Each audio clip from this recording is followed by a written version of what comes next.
alternative Digitalk. Real issues, real talk. Looking for a pair of shoes?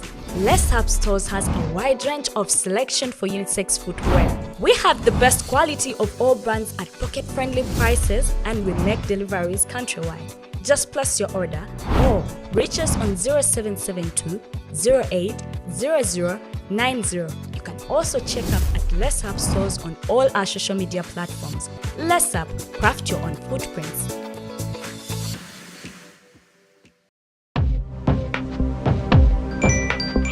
Go to the church, though. Tawali man, what's up? Man, can you imagine people just dump everywhere? Someone drinks water and throws the bottle wherever. Come on, Rogers. What else do you expect people to do with an empty bottle? Simanya now, recorder. Did you know that plastics take at least 450 years to decompose? What? That's a long time. Exactly. Because plastics are made out of a lightweight and flexible material that doesn't decompose easily.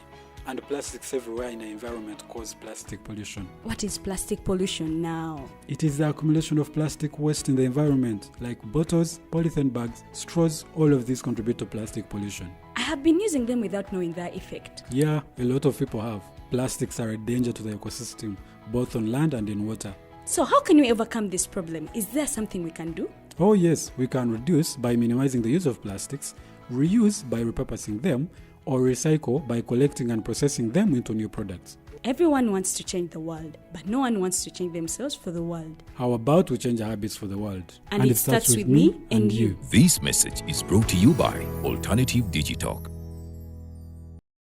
Hi Rogers, can I ask you something? Shoot. What does corruption mean? Well, summarily, corruption is abuse of public power for personal gain or for the benefit of a group to which one owes allegiance. For example, when a public office is abused by an official accepting or soliciting a bribe. By the way, private people can be corrupt too, like bribing police officers to escape fines. Okay. So exactly how does that concern me? Well, do you pay taxes? I guess yeah. What does that have to do with this? Everything. Because those taxes you pay are supposed to facilitate services you use, like water, electricity, roads construction, medicines in hospitals, name it. Okay, that is much bigger than I thought. But it can be stopped, right? Well, yes it can, although it may not be as easy as it sounds. And here is the reason why. Corruption roots are grounded in our country's social, political, economic, bureaucratic traditions and policies. So, what has kept it going this long? I mean, why don't we stop it? Well, the main reason why it has been here for so long is because institutions are weak, either as a result of poorly defined ethical standards of public service, weak administrative and financial systems, or ineffective watchdog agencies. What can we do to stop it? At a national level, we must focus on strengthening the independence and effectiveness of public institutions that fight corruption. At a personal level, we must commit to never giving a bribe. I promise I'll never give a bribe. Well, that's a great decision you have made. Me and you now have to spread this message to all our friends. If we all do our part, corruption will be no more. This message is brought to you by Alternative Digitalk.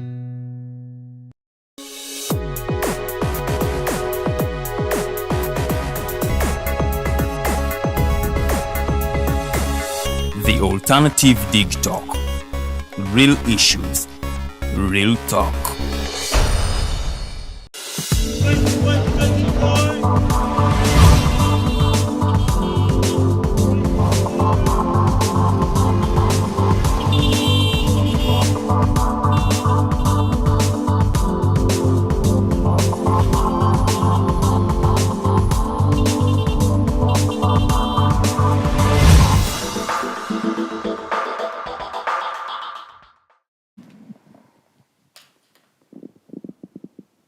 Amacha malonji abatukereddeko ku mpewo zaffe za The Alternative Digitalk. Farida Bikoberege manya gange njagala okubaaniriza era okubategeeza nti tuli live on Facebook.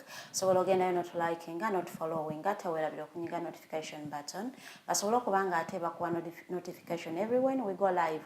Osobola okuba nga ate munnange discussions zaffe ozinyumirwa bulungi nnyo tusanga ku The Alternative Uganda oba Digitalk TV bw'obanga ate discussion yaffe ogimisinze sobola ogenda ku YouTube munange ebeerayo ku the Alternative Uganda eyo YouTube channel yaffe you subscribe you invite even your friends to subscribe sobola okubanga ate tutereereza wamu eggwanga lyaffe kubanga lyaffe tetulina walala we tugenda genda olunaku lwaleero tugenda kubanga ate twogera nsonga za health mu studios tulimu ne Dr. Mirembe Joel tugenda kubanga ate tunyumyamuko high cost of health care mu Uganda wanowooza gavumenti yali badde eyamba etya okubanga ate emiwendo gy'ebyoenzijanjaba gikakkanamuko katono nnyo kubanga banaye giri waggulu bakusaba bogendayo ne bakunyonnyola akalwadde naye ne bakuba bbiiru naawe nooti waliwo amalwaliro wano mu Uganda omuntu tayagala nakusongayo kubanga ogendayo obugenzi bagamba ate consultation obeeranga asasula medication consultation $3 nogamba kati ate bwe naatuukira ku bujjanjabi zigenda kuba ssente mmeka so twagala twebuuza olowooza gavumenti erina engeri gyeyinza okuyambayambakoko emiwendo gino gisobola okuba nga gikkakkanamuko sakirati abantu tebafira olw'okuba nti tebalina ssente zisobola ku affordinga medication mu malwaliro agali around town so nno munnange wegatte ku discussion yaffe y'olunaku lwaleero mu comment section gikozese nnyo teekamu ekibuuzo kyo endowooza yo tugenda kubanga ate tubisoma bulungi nnyo olunaku lwaleero lwakusatu ennaku z'omwezi eri 9 omwezi tuli mu gwa 8 2023 ku Wednesday mbeerawo n'omumbejja Lwedererian ebeerawo Women Crash Wednesday here at Digitalk so munnange obeera nti olaba abakyala everywhere mu control mwali omukyala ku set tubeerako bakyala tubeera tusoosowaza ensonga z'abakyala we empower women nabo babeere ku munnange nettofaali lye bateeka okuzimba eggwanga kwoti yaffe y'olunaku lwaleero egamba bweti if opportunity doesn't knock build a door if opportunity doesn't knock build a door buli lwolabanga toli mu kufuna opportunities oba toli mu kufuna kakisa kakola kintu it does mean that you are not prepared enough ebagamba nti build a door it doesn't mean it enyumba osula mu kyangala sinzigale but you are not preparing yourself enough for people to identify you skills zo toli mu kuzi enhance nga bw'oba oyinako ewafuna tokongeddeeko sakirati osoomoka mu baliwo abantu identifying that is what they say if opportunities are knocking build it or maybe oli mu kweteeka awantu naye nga si woosaana kyetaaganga ne weekolamu self reflection bw'olabanga w'oli munnange tebakulaba bulungi nnyo okusookanga ne weekuba muto kinogamba naye nga wano wendimenti okubeera ate bw'omanyanga nti oli mu wrong place ng'osooka weekyusakyusamuko buli lw'obeera oli ogetinga comfortable nnyo si kirungi nnyo abalina skills zaffe tuzongereko sobola okubanga ate attractinga opportunities sobola okubanga ate tuva ku level emu okwedda ku level endala ngenda okwaniriza omubejja Lwedererian abalamuseeko ayaniriza omugenyi waffe mu butongole. Good morning, Lilian. Good morning, how are you, Farida? I'm good. Good morning, our viewers. Thank you so much for keeping it to Alternative Digital. It's yet another edition of the Mighty Drive in Babuzaako. Byonna gye musinzidde okubanga mutulaba abatulabira mu ggwanga Uganda n'ebitundu by'eggwanga eby'enjawulo. Mwebale nnyo mwebalire ddala omulimu gwemukola rather. Olunaku olwaleero ensonga ze tugenda okwogerako nsonga za byabulamu zikwata ku byabulamu bya bbeeyi byabuwana na Farida agambye nti bakugamba akalwadde tewali kalwadde katono bonna buba bulwadde buba bunene wabeerayo akatono naawe tewali kalwadde katono ne bw'okanyuma ne bwabeera ssenyiga kiraba ng'ekitono naye kinene because kisinzira oluusi engeri gy'abaakuyisizaamu but bye tugenda okwogerako bikwata ku nsonga za byabulamu so beerako omanye ate naawe omanye wa woyinza okutandikira gwe tulina mu studios musawo Dr. Mirembe Joel awo wennyini wenjagala okumwaniririza alamuse kuba tulaba then tweyongereyo. Good morning, Doctor. Good morning. Batulaba n'abatuwuliriza ku Alternative Digitalk mbalamusiza nnyo ate naddala mwebale kubeerako kubanga media house ey'omulembe gwaffe nze Dr. Mirembe Joel nsuubugana lero lyange nga ndi ssentebe w'aba doctors mu kibiina kyaffe kya Uganda Medical Association wano mu Central Uganda era nga nkola neyita medical services nga ffe tukola mobile health care ba doctors baffe tulinga ba Digitalk move to where the patient is okuba akasimu ogenda ku website yaffe no bookinga appointment doctor najja ewaka wosula najja mu katale gy'okolera najja mu tax park olina okuvuga abasabaze obatwala embale naye oli mulwadde mukko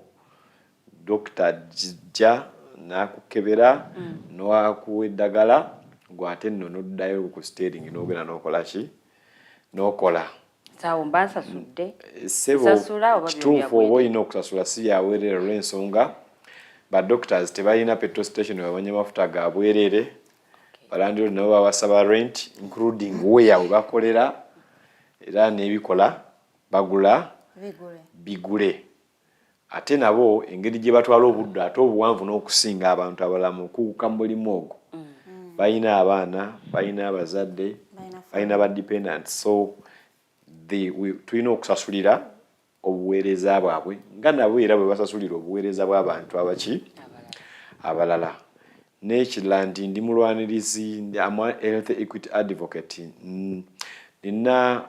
ndi kwabo abalwanirira okulaba nti babeerawo obwenkanya equity mu kuaccessinga health care services mu ggwanga lyaffe Uganda oba wewaawo n'ebitundu bya baddugavu Africa ewalala wonna kubanga eyo nsonga nkulu omuntu bw'aba si mulamu tajja kukola fact omuntu bw'aba si mulamu abeera bbanja abeera burden abeera kizibu eri abalala lwa nsonga abadde anaaleeta school fees tajja kusobola kuzireeta olwo abaana tebagenda ku ssomero ekyokubiri ssente entono z'alina wagenda saasaanya mu kujjanjaba kitegeeza takola ate afulumya ate era ne mu economics ne mu kunoonyereza kwonna kulaze nti buli gavumenti oba omuntu yenna lwa investinga mu byobulamu asavinga afuna returns 10 times the returns zakoze eki zalalemerera gavumenti kintegeeza nti gavumenti bemakinga sure nti population abantu balamu bakeera ne bakazana ne bakola emisolo gyeyongera ate nga tebagiwa nga bamaze ebbago ku misinde ki duka then social services zikulakulana basobola abantu okuweerera abaana baabwe ne basoma abaana ne babeera nga bali ku tekinologi buli kimu kigenda mu maaso kubanga omuntu omulamu bw'oba omufu tolina kyogasa ggwanga era ne bw'oba obadde wa kitalo nnyo waliwo bantu mu ggwanga lino nga bo beetwala nga ba kitalo nnyo naye nga bwe balowooza kituufu nga bw'ayogedde kubanga tebaba ba kitalo eriffe abagenda mu malwaliro nga tewali madagala okiraba nnyabo so nolwekyo naye akeera nga ssebo ne bamulanga bali ku Twitter nti yagenze aba yagenze abatakyana kyatugamba era ne bamuziika nga bakubbye emmundu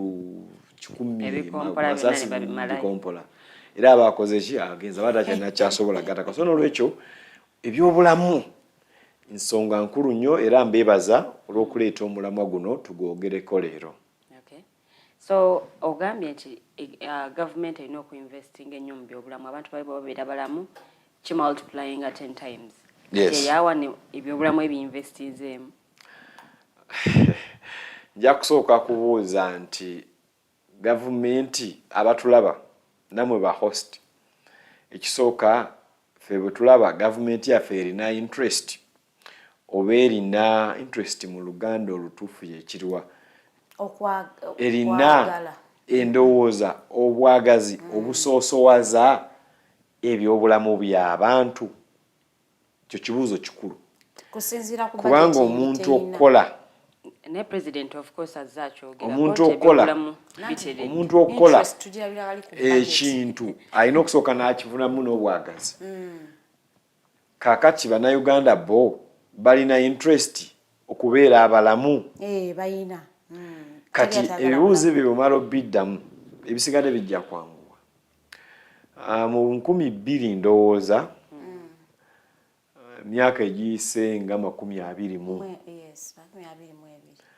gavumenti ya kuno kubanga yaliko nakati era yeriko yagenda mu mawanga ga Africa nga gakuŋŋaanye nga gatukuŋŋaanye okwogera ku byobulamu kye tuyita Buja Declaration omukulu wa kuno na sayininga nti buli bitundu 15 ku budget bigenda kugenda mu byabulamu by'abantu basobole okuba abalamu basobole okukulaakulanya eggwanga. 15% of the Uganda's budget. Yes.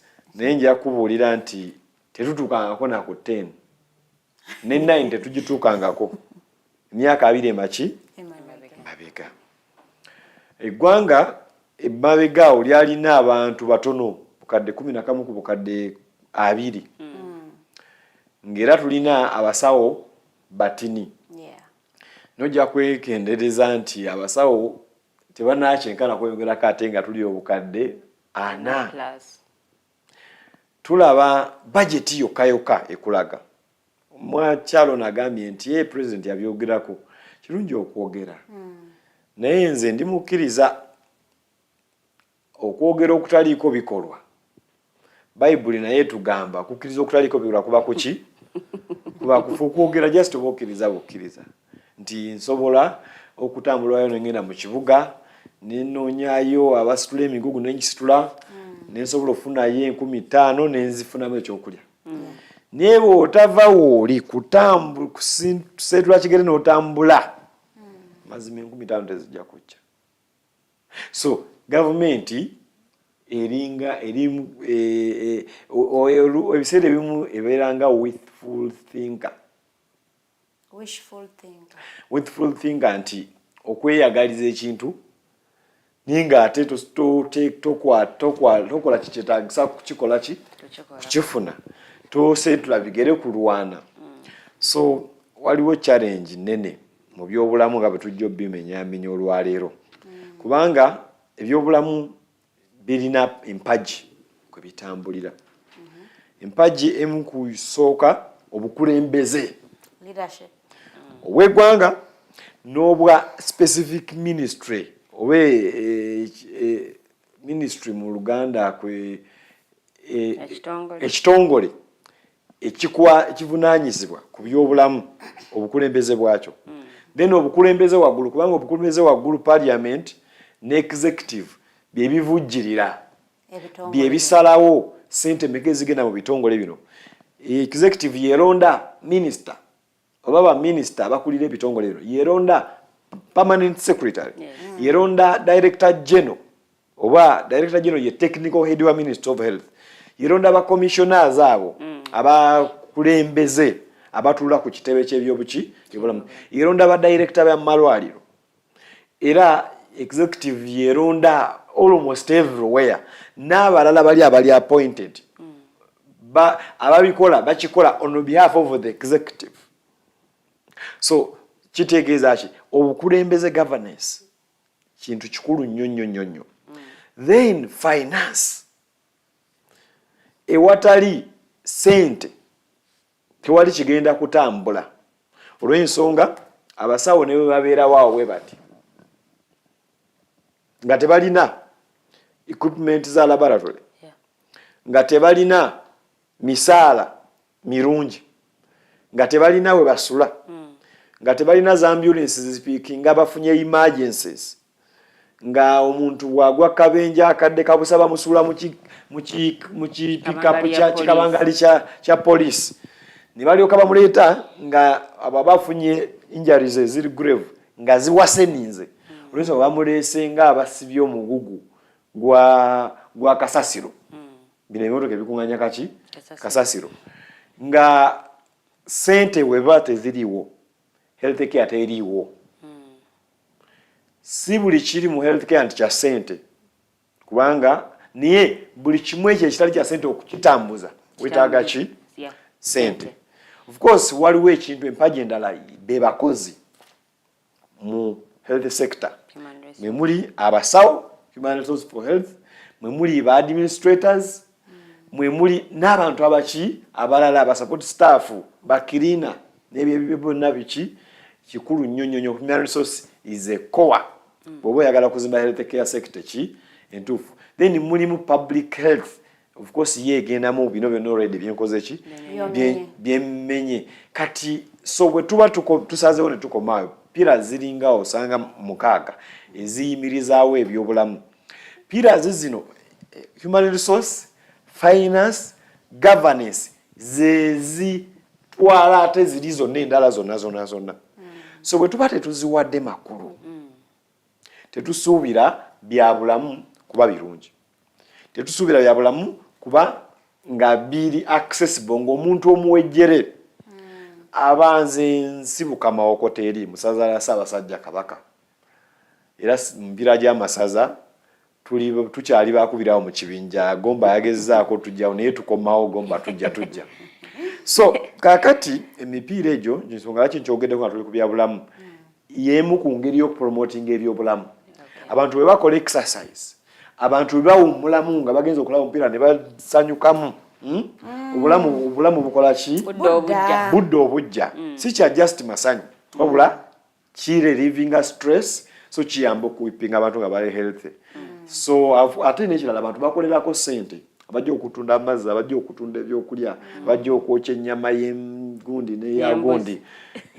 Kwegamba omupiira kintu kikulu nnyo era njagala okwebaza Ssaabasajja olw'okuteekateeka emipiira egyo. Ate ekirungi nti emipiira egyo gy'amasaza gigatta buli omu, ne bw'oba oli mu Kyoli, ne bw'oba oli mu Nyankole, ne ku ttiimu osamba ate nga masaza. Yes, okitegeera? Yes, so n'olwekyo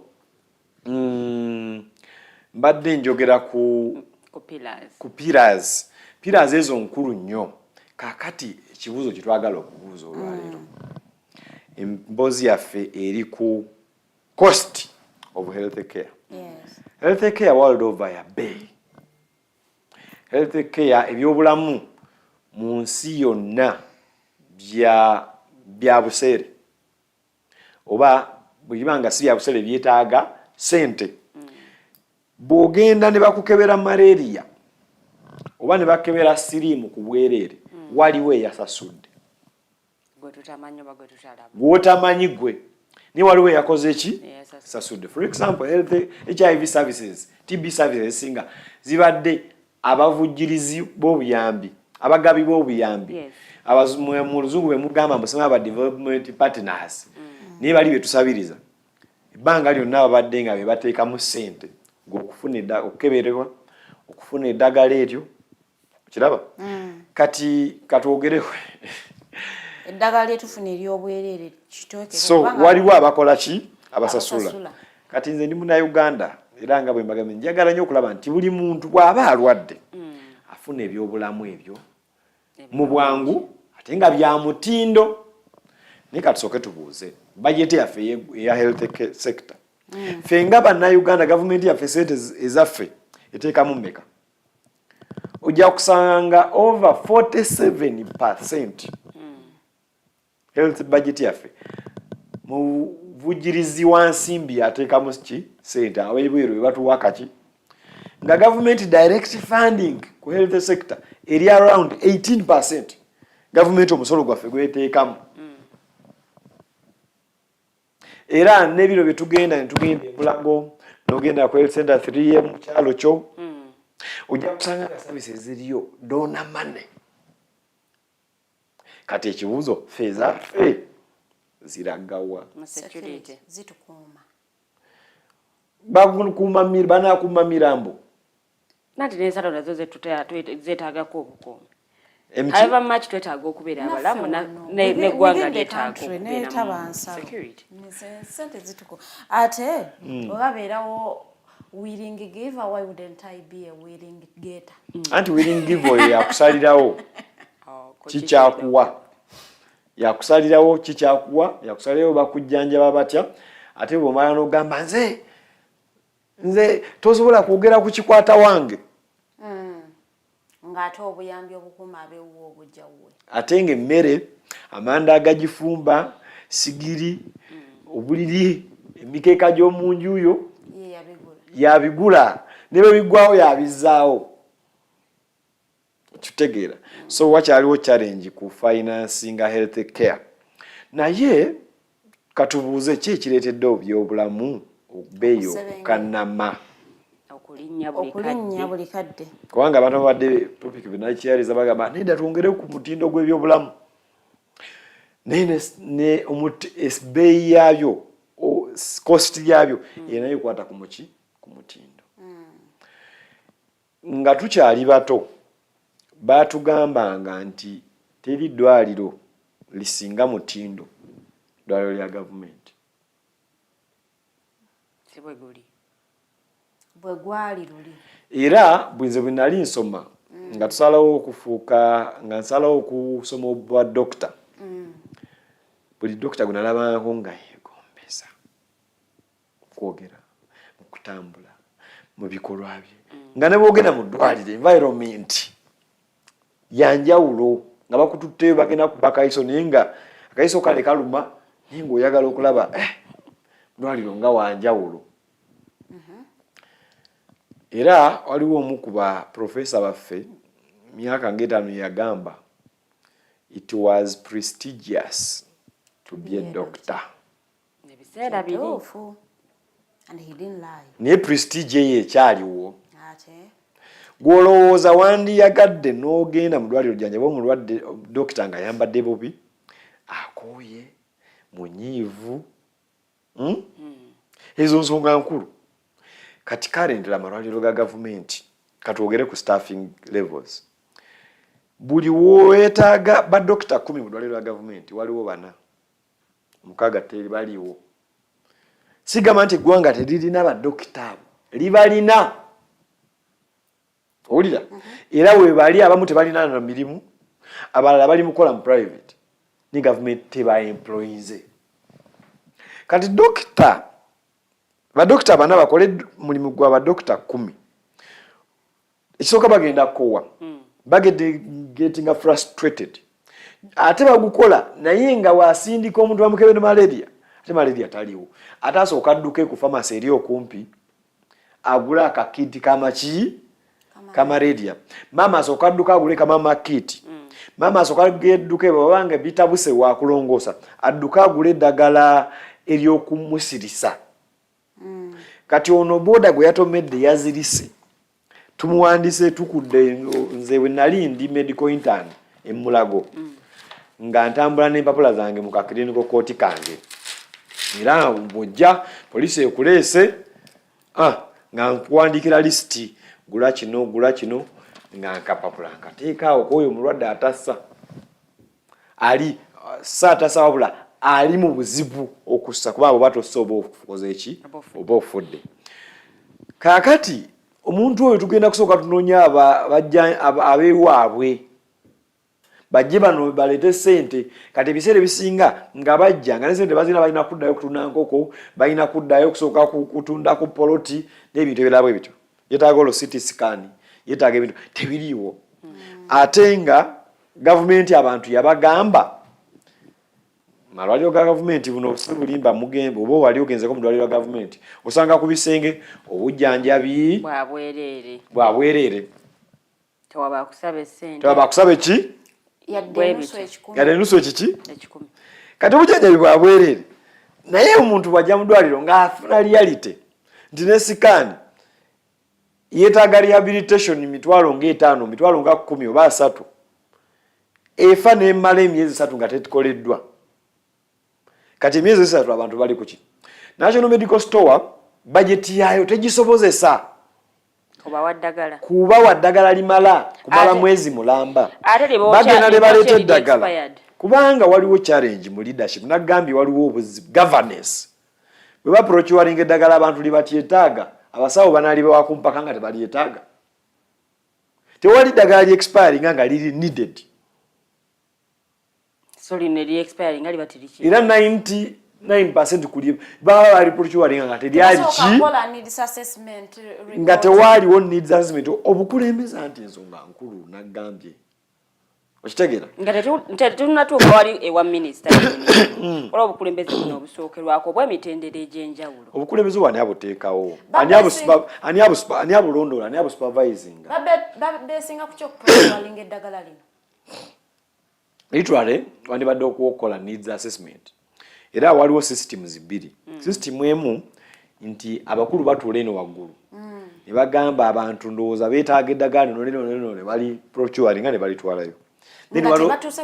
Yes. Then waliwo ne system eri nti eddagala lists zaalyo ziri generated kuba eri wansi mu malwaliro nezisindikibwa ki waggulu kati eddwaliro erisindikibwa eddagala lyeryetaaga kati gavumenti yo egamba sisitimu eri ey'okuva ku ddwaliro okudda eno waggulu erina issue musimaye leeta delays abamu balwawo sindika ne bireeta problem procurement so usually ne bayagala eno naye ne balowooza which is not good so kakati ekirala eddagala liba ly'abadoona doona oli akufunye eddagala nti eddagala lirino weeriri era gwe atalina olikima ne bweba tolyetaaga nnyo kubanga ojja kubaako w'olyetaagira olira ojja kubaako w'okola ki olyetaagira kituufu tobakulire ojja kubaako w'olyetaagira tosobola kulikola ki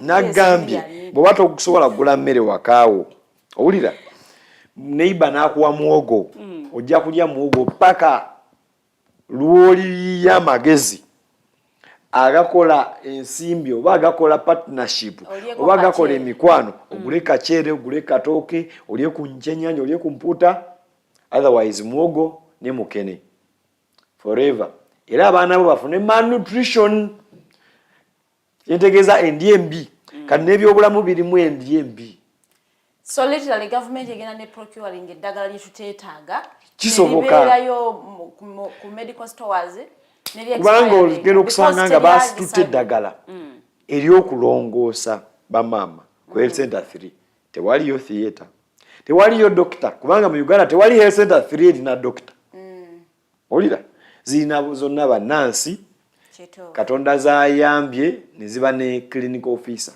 ffe twakikwata nga kikwate buli musawo gwe tulaba mu ndoomu abaddokita anti nze naze kusomesa dokita mu Uganda atandikira ku kye tuyita health center 4 eryo eddwaliro erya gavumenti erisookerwako okuba ne theatre etandikirwako theatre eyo nga at least buli ddwaliro lirina okuba ne badokita bameka babiri era okusinziira ku national development plan buli constituency ziri around 290 erina okuba ne health center 4 nenyingi nnyo ezirina neyange gyenva Mawokota South tetulina health center 4 era nze nali njagala nzireyo nkolere Mawokota nga nkolera mu gavumenti sobole okutaakiriza obulamu bw'abantu baffe kubanga nze nali emiyembe gyabwe nasomera Mawokota nasomera ku St. Bali ku Demezi Mutala Maria nenvaawo nensomera ku primary Golo Progressive Islamic n'ekitokolo St. Jude ne Bwama SDA olira naye sisobola genda kolera kubanga obukugu bwange tewali wengenda bwa applying okitegeera so kakati bwe tubanga tetunaba gavumenti yennyini tenaba kuleeta buweereza kutuukira ddala ku muntu kubanga health care system eri designed nti eri doctor led mu practice doctor ye most qualified person so you know kyovolaba ye doctor asoma lab nasoma nursing worker nasoma pharmacy worker buli kimu yakikola ki akisoma kubanga nga team leader alina okuba all round yagenda okuwandiika nti kati genda mu lab bakole kino tosobola kusaba bakole ekintu kyotategeera n'agamba nti kakati nansi n'amuwandiikira nti nansi agenda kukola bino neki nebino n'agamba nti kati genda ewafu ku pharmacy ow'eddagala akuwe lino naki nalino n'ebintu ebirala nti genda ojjanjaba emitwe akole bwati ne bwati so kakati system zirina okuba led in that format ne kati wetuli health center force teziri functional kati bwe zitaba function tegeeza ebirina okukolebwa ku health center 4 ate bijja ku general hospital general hospital nazo ziri very understaffed very under-equipped very under-financed ebingi ku byo ebirina okukolebwayo bimaliza bizze ku regional referral Cascade n'erinnya nti Kawempe erina kuba national referral niye ekola n'ebintu ebirina okukolebwa ku health center 3 nga birina kukolebwa mu midwife basic deliveries ezitalina buzibu mama ng'agenda kuzaala bulungi Katonda yamuyamba omwana asobola okuyitawo bulungi buli kimu assessment eri clear naye ate naye najja nazaalire Kawempe kakati okubulawo kwa system zino nakyo kicontributinga ku cost olw'ensonga nze bwe najja nga Mirembe oba omuntu omulala kubanga kati health care malwaliro ga bwannannyini agasinga g'abantu bakozi ba ssente. Owulira nti businessman yagenze mu kikubo n'akola akasente ke n'abamu n'obukadde bwawo bibiri n'atandikawo health center n'ateekawo theatre n'ateekawo buli kimu n'aleeta x-ray n'aleeta ultrasound n'aleeta CT scan. Ebintu byabikozeseza ssente, ayagala ssente ze ate ayagala akontinyinga okufuna ssente. Government health sector yagita era abantu ba Uganda njagala babulire health sector kati eringa bwenkera ku matya n'enteekawo ka hardware kange. Nze nsalawo bbeeyi ya sementi ssente zengitunda. Nze nsalawo omusumaali bbeeyi gyengendo zikola ki kusinziira ku renti gwensasula mu kifo ekyo, okusinziira ku ensuubula, kusinziira ku transport gwenkozesa okuleeta ebintu kwa ebyo byonna nyina okubiritaaninga back. Kiraba? So ebyo byonna nyina okubikola ki obiza. Sisobola kuteekamu ssente zange ebyobulamu luli byalinga kati nabadde mbagamba doctor it was prestigious. Government nga bobeera omwazo bwa doctor ziyukira bakulu baffe batunyumiza nga omala Makerere ne bakuwamu wiiki ezibiri ogende wako obuze ku nganda bonna bamanyi omwana waffe yakoze ki yasomye obusawo. Government nekuwa ebbaluwa appointment ogenda Arua. Bw'oba ogenda Arua ennyonyi zaaliro naye gavumenti ng'ogenda wali entebe ne bakuteeka mu kanyonyi ne bakutwala Arua n'osanga ennyumba ya bisenge 3 erimu n'omukozi. Olwakyali intaani dokita awo omaliriza okusoma yes naye okyalina okukola ne abadokita ababadde mu system abagitegeera obulungi abataasizzo ebikumi n'ebikumi by'abantu naawe otaasa abantu naye nga bw'oba waliwo ekiganye waliwo gamba waye kino tukikole tutya ngono waliwo ekikoze eki nga tonna batandika genda kukola nga ggwe wekaweka. Eyo level ya intern. Era ng'oba tonnamaliriza ate ne bakuwa contract endala ekuyingiza mu public service ne bakuwa eddwaliro permanent ogenda okukola ki okukola. Currently ba medical intern bayinsoka na kuba migo police okugenda okuba deploying. Bwe bavaawo ninga space gye ziri mu malwaliro ekyo kimu abantu beetaaga services zino kuba nagambye gap eri ku 60%. Kati ba medical intern bo olwokuba babalirawo 1 year bajja ne bafiiringa gap eyo partly. Kiwulira bano ba doctors ababaddewo nga bakola ne bagamba baddeyo okukuguka bakole masters nabo ne bagattako okufiiringa gap eyo.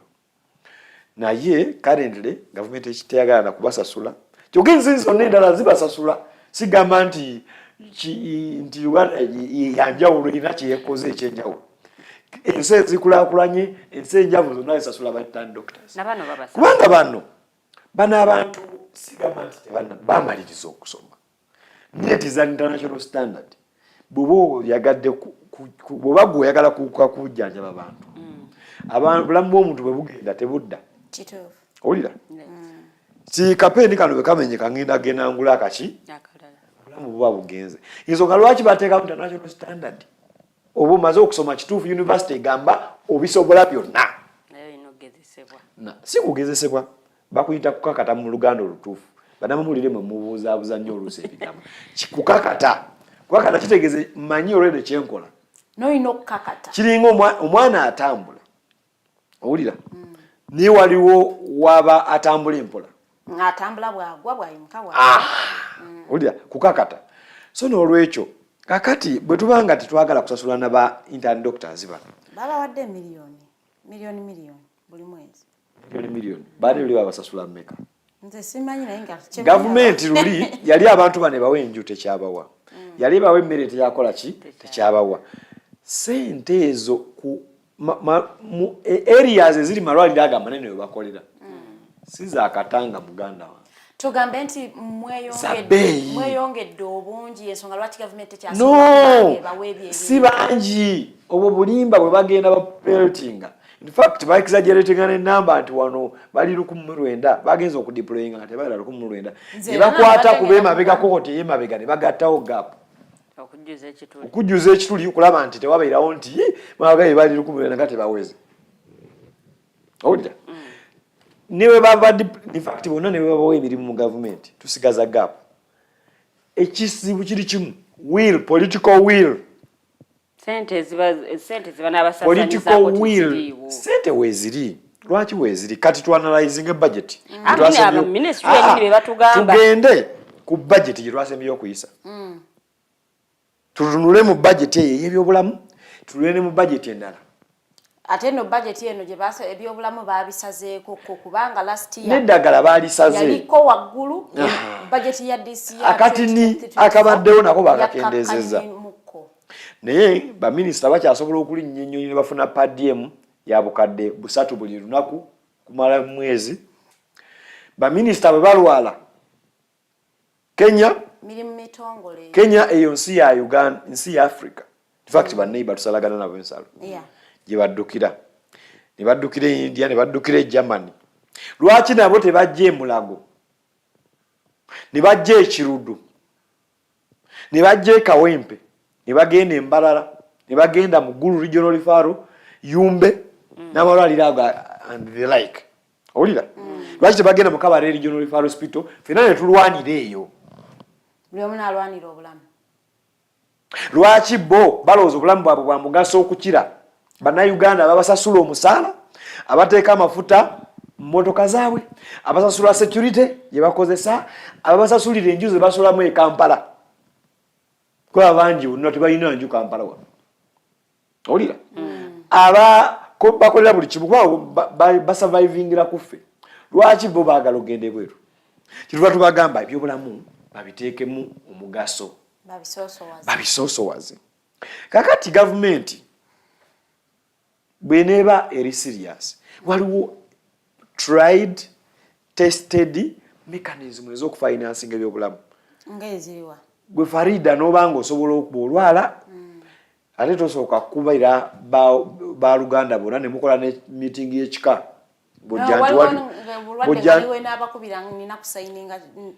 bojja nti waliwo eyafudde oba waliwo awasa oba waliwo okitegeera. So waliwo mechanism eziri tested government eziraba ffe ng'abakulembeze ba Uganda Medical Association tuzi proposing the government mu bigambo buwandiike mu meetings government yetafuddeyo kuziteeka mu nkola. Bwe mwogera nabo babagamba ki? Bwe mu meeting teziba kubanga zikoze Kenya nga zikola e Tanzania nga zikola Sudan nga zikola mu Bungereza nga zikola mu America nga teziri practical Uganda mwina musaiki because muyinza okuba muzitebbolire muzibawandiikidde muzibagambe nga gamnayi newankubadde byonna mubiresa ideas nungi naye akasente akayinza otuyamba at least okutuukiriza ekyo kye muba mutusabye. Kuba ekyokulabirako gavumenti yateekawo kye tuyita National Social Security Fund.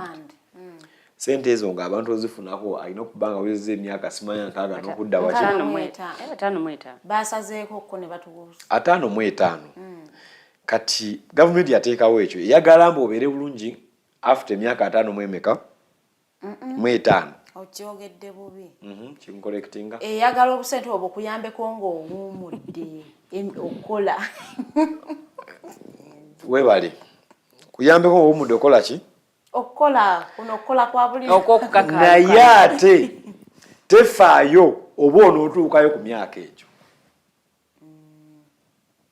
kikulu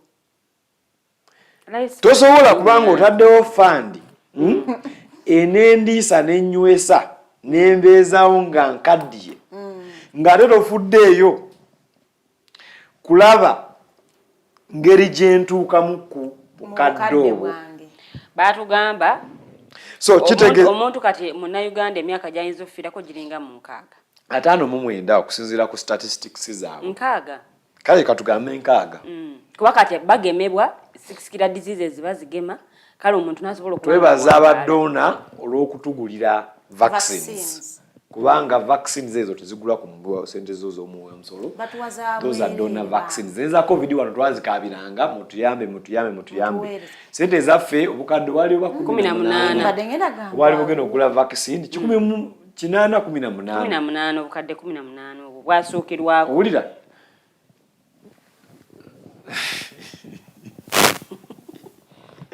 tetwamanya ezakola ki waneeno lubawa baagala bagenda zimba eddwaliro erinaleeta abalambuzi abazze okufuna ebyobulamu mu Uganda lubowa ndowooza n'ebizimbe tebibangawo ssente naye zaayita zaagenda bikyali mu kakiiko ka paalamenti naye mubadde muzija kumulaba mbadde mbagamba gavumenti efaayo mboobeere bulungi ng'oli mulamu ng'oli aweeyagala ng'okaddiye naye tefuddeeyo kulaba nti oli mulamu okutuuka ku bukadde obwo lwaki ensi endala nga Kenya for example zaateekawo kye tuyita National Health Insurance Fund owulira ezo sente buli munnakenya okusinziira ku nfuna ye acontributinga zigendawa ku byabulamu obubwe olwaleero bw'oba omulwadde Farida ojja kukozesa ku zoono ono bw'alituuka okulwala ate naawe ojjukira ojja sigala era osasula so naye ajja kukozesa ku ki okitegedde so kitegeeza ki at least bo baagala abantu babe basigale nga baki nga bano basobole otuuka kweri ku ziri eza retirement so bwe tuba gavumenti eri serious one gavumenti erina oku privatization yayitirira to the extent ne mu ddwaliro ya gavumenti menyini mulimu private wing ekituufu mbuwa bya VIP so naawe ayinamu akasente ko ng'okewulira VIP yani gavumenti erina okuba honest bwe tuba twagala health care cost care ebulira abantu nti ye tekyasobola kufinansinga health care bino ebyokuwandiika obuweereza waweerera ebijjeyo ebulira abantu nti balina okuwaayo akasente bajjanjabwe kati sente tuziweeyo zireme kuyita wansi wa mmeeza kubanga sente nyingi ziyita wansi w'emmeeza bababba owulira ekyokubiri obutono obwo gavumenti bwetekayo buleetawo embeera estraininga omusawo tafunye musaala gwatakiddwa kufuna alina obeerawo essaawa 8 n'abeerawo 4 n'adduka agatteko owulira ekyokubiri ebintu tebibeerawo ebyobulamu tebiringa nti bwemba njagala okuzimba enju nsobola okuzimba enju yange over 5 years oba 10 years naye oba oli mulwadde weetaaga kutaakiriza so wonoogendera okutunda ekibanja oleete ssente awo waliwo obuzibu so gavumenti erina oteekawo mechanism nti sente zino nga zibeerawo readily National Health Insurance Scheme biru twagiteesaako dda ne tugiproposingira gavumenti over 10 years ago gavumenti etandika ogituulako n'egituulako ne NSSF newakabayo kantu katini nnyo maama olaba abanene bonna mu gavumenti nga bavuddeyo boogera basika bajulako kubana bikonde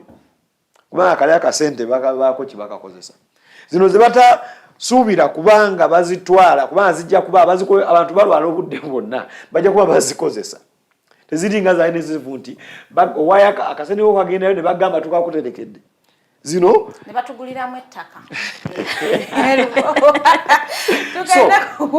gavumenti eteekewo National Health Insurance Scheme tunaba tukomyewo tujja kwongera okulambulula skimu ene bino bisobola kukola bitya n'ebintu ebirala weewaawo okyalaba the mighty drive Farida Bikobere ndina omumbe gya Lilian Luwedde Dr. Mirembe Joel bwe tulinayo mu studios tuwumulamu katono nnyo bwe tukomawo tugenda kubanga ate tuyitako mu comment section zammwe ebibuuzo tujjaka nga ate tubyolekeza dokita abiddemu bulungi nnyo banaye eddwaliro ly'erubowa lizimbibwa NSSF yatutegeeza nti esente zaffe zaagula awantu awo era tuzimbewo eddwaliro katukomewo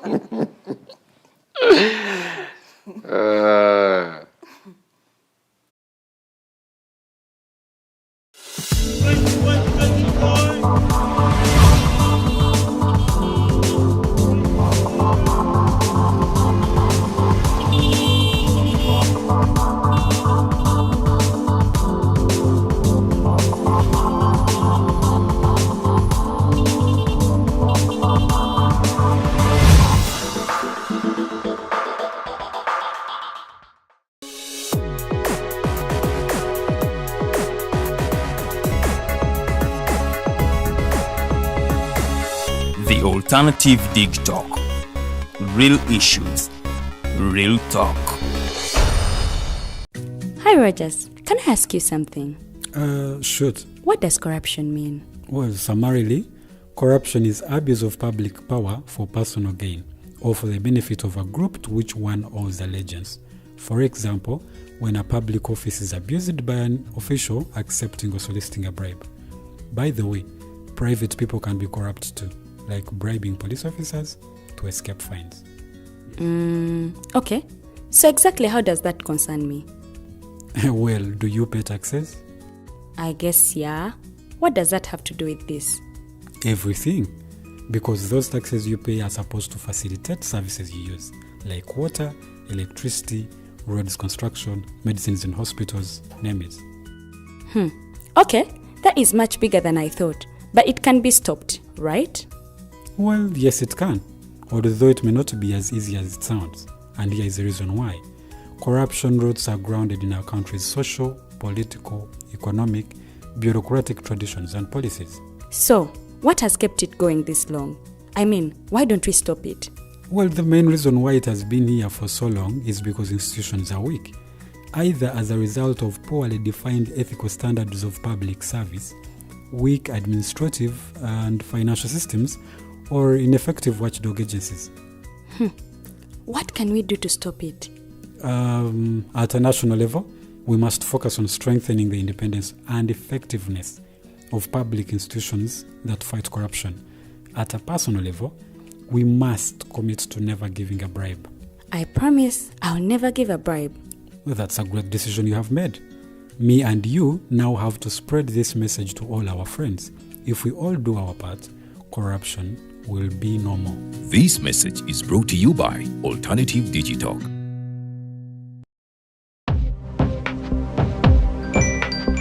Go to the church, though. Tawali man, what's up? Man, can you imagine people just dump everywhere? Someone drinks water and throws the bottle wherever. Come on, Rogers. What else do you expect people to do with an empty bottle? Simanya now, recorder. Do you know that plastics take at least 450 years to decompose? What? That's a long time. Exactly. Because plastics are made out of a lightweight and flexible material that doesn't decompose easily. And plastics everywhere in the environment cause plastic pollution. What is plastic pollution now? It is the accumulation of plastic waste in the environment, like bottles, polythene bags, straws. All of these contribute to plastic pollution. I have been using them without knowing their effect. Yeah, a lot of people have. Plastics are a danger to the ecosystem, both on land and in water. So how can we overcome this problem? Is there something we can do? Oh yes, we can reduce by minimizing the use of plastics, reuse by repurposing them, or recycle by collecting and processing them into new products. Everyone wants to change the world, but no one wants to change themselves for the world. How about we change our habits for the world? And it starts with me and you. This message is brought to you by Alternative Digitalk. Looking for a pair of shoes?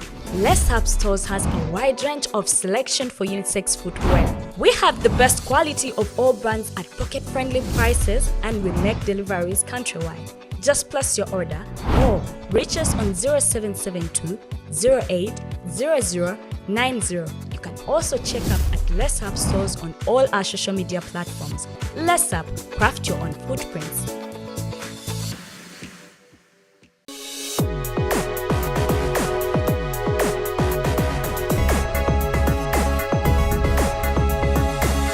The Alternative Digitalk.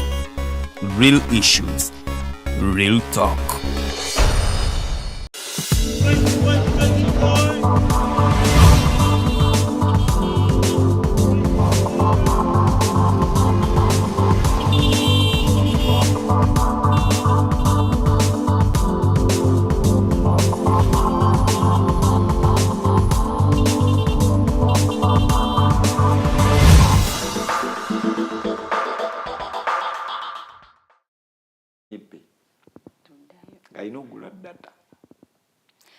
Kanyonyo mukumula mwokoze mighty drive program jogena maso n'okubanga olaba ensonga zetwogerako ensonga z'abasawo ensonga za byabulamu so wetutandikidde mu ssaawa yaffe esuuse tulina Dr. Mirembe Joel agezaako okutunnyonnyola kiki ekireetedde ebyobulamu ate munnange okubeera nga biri ku bbeeyi ya waggulu nyo tuli butereevu ku page zaffe The Alternative Uganda ne Digitalk TV ku Facebook gy'emikulu kw'osobola okuba nga ate otufunira nze omumbejja Luwedde Lilian ntudde n'omumbejja Farida Bikobere bwe tugenda mu maaso n'okuba nga tukutuusaako programu eno okutuukira ddala ate ku ssaawa 4 ez'amakya g'olunaku olwaleero. So bwe tunaawunzikira endowooza tujja kubako binyonyo byotegedde era Dr. Mirembe ajja kubanga awa ne government solutions oba kyetaaga okuba nga kikolebwa alternatives government zesobola okuba nga ikozesa oba nga ayitamu okutereeza ate ebyobulamu. So gwalina ekibuuzo kyonna ky'obuuza kyoteesa oba kyoyagala okuba nga ate weebuuza ku Dr. bwe tulina olunaku olwaleero mu studios osobola okuba nga oyita ku pages zaffe mu comment section.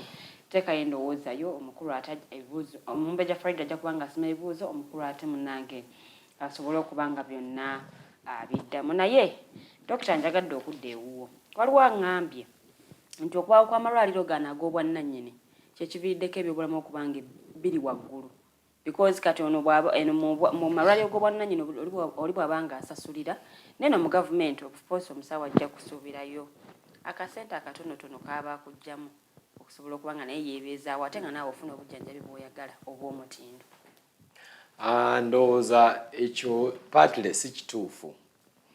Mpozi gavumenti okuba nti health care services zidropinga quality. Nsonga lwaki private efuna ba clients bangi. Gavumenti okuba nti tetuusizza badokita bakugu eri ku ground wansi mu bantu. Health center force teziri very close population ekuze. Niye health center force bateekawo serving abantu 5,000 kati serving abantu 5,000. Owulira? So omunyigo line okulwawo mu line nga tokoleddwako okutuuka ne bakuwa ekitane ennaku 3 tokoleddwako.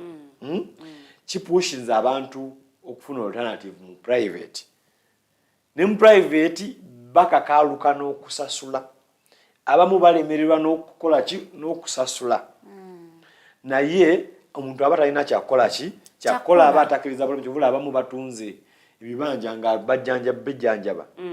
Batunze ebintu ebyowandirooza nti hardcore assets batandikutteko mu kintu ekitali kya lubeerera.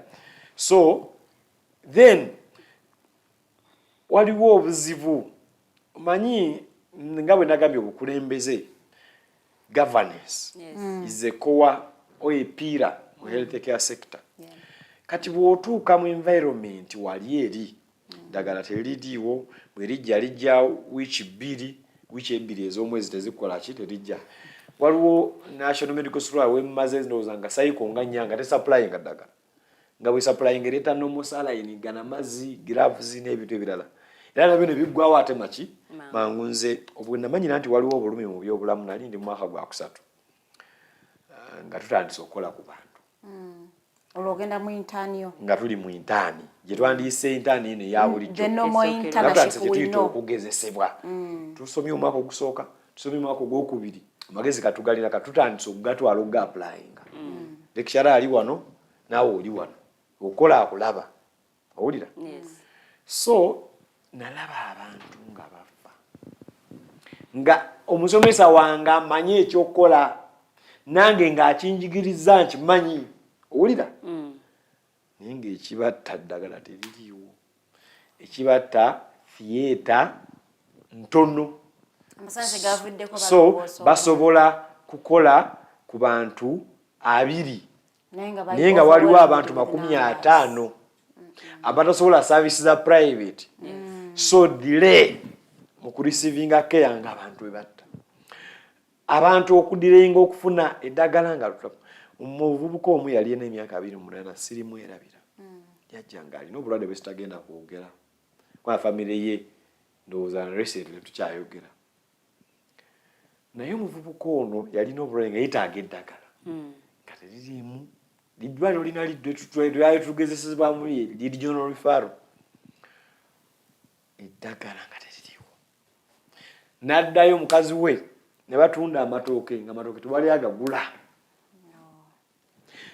Muvubuka ng'akyayogera n'agamba banne mutunde poloti yange mugiweeyo fune eddagala ndikola ebiki ebirala bulamu bwe businga.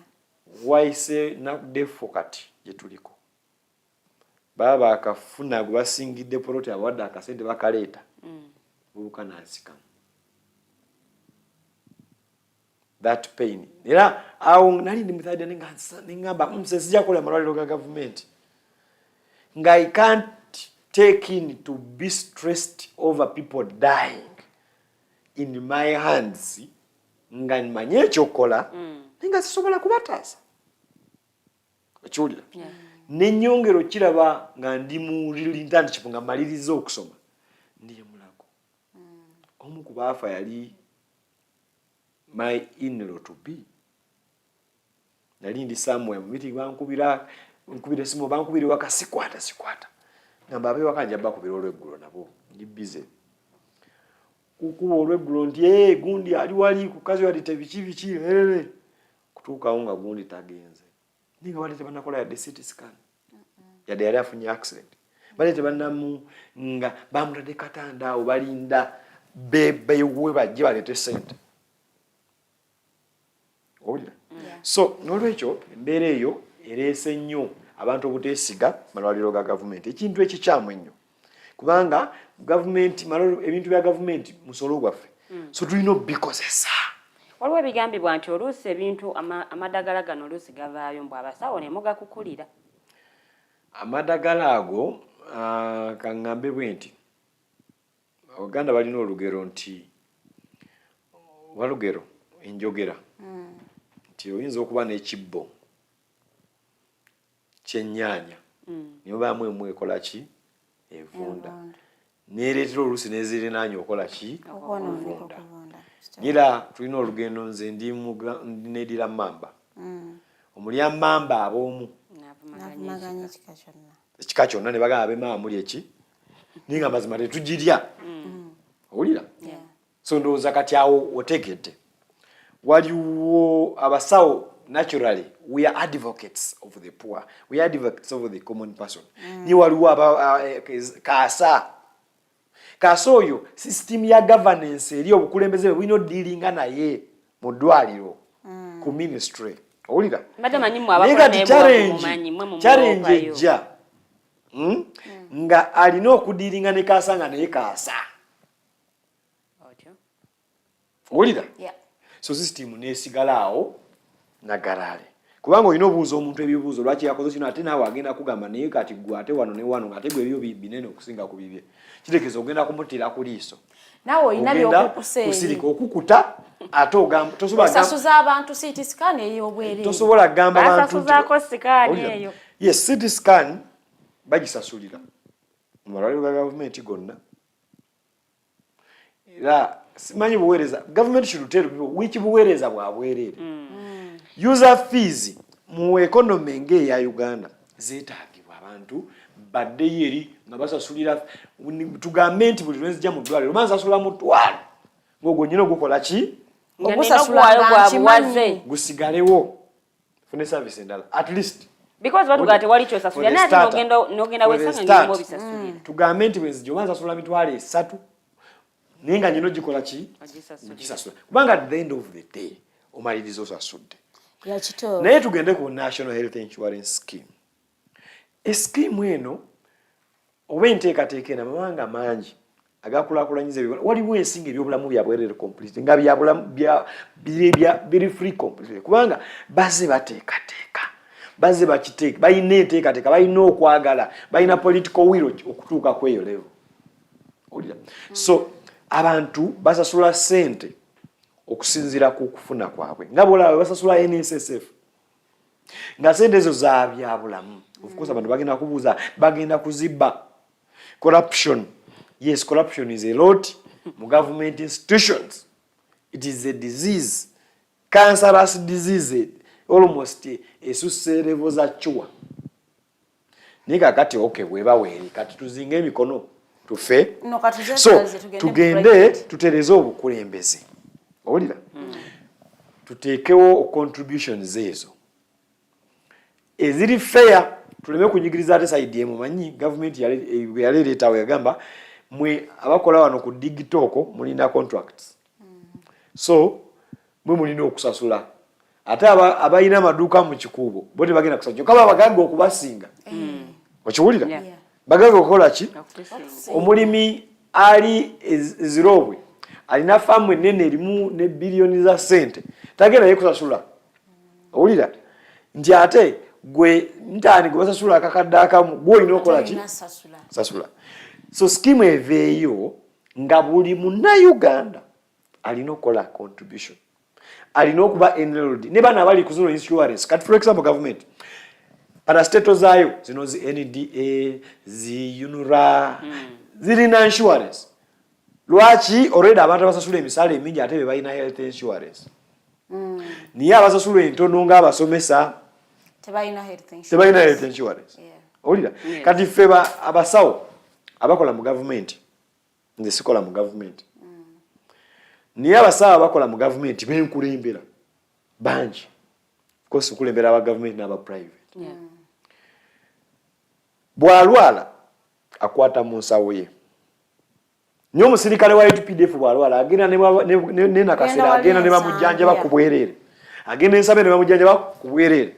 Kubanga UPDF ina health insurance scheme y'abasirikale. Kakati obeera otya kiri kino government kyekola kiringa kubeera musirikale ne gamba gende kongolwa nga tekuwadde muntu. Teweyambadde byambalo. Toyina bulletproof. Naye okusirise mu kati abagaka amasasi. Obulwadde bulinga amasasi. Ba doctors bafa mu COVID-1 abali senior ggwanga be litalina na kulina. Ba neurosurgeons ne bafa COVID. Bali gwenze ku front line. Niye baatuuka nga beetaaga obujjanja beetagala weerisi nenga dozi yakadde butamu. Ne babawaako weekend esooka wiiki eyokubiri ne zibaggwako zibadde balina mu store zaabwe. Bano ba neurosurgeons. Nenga government ebadduukiridde era baafa. So but doctors banansi bafa. Operating nga tebalina health insurance. A doctor working in the government hospital in Uganda talina safety net ya health care.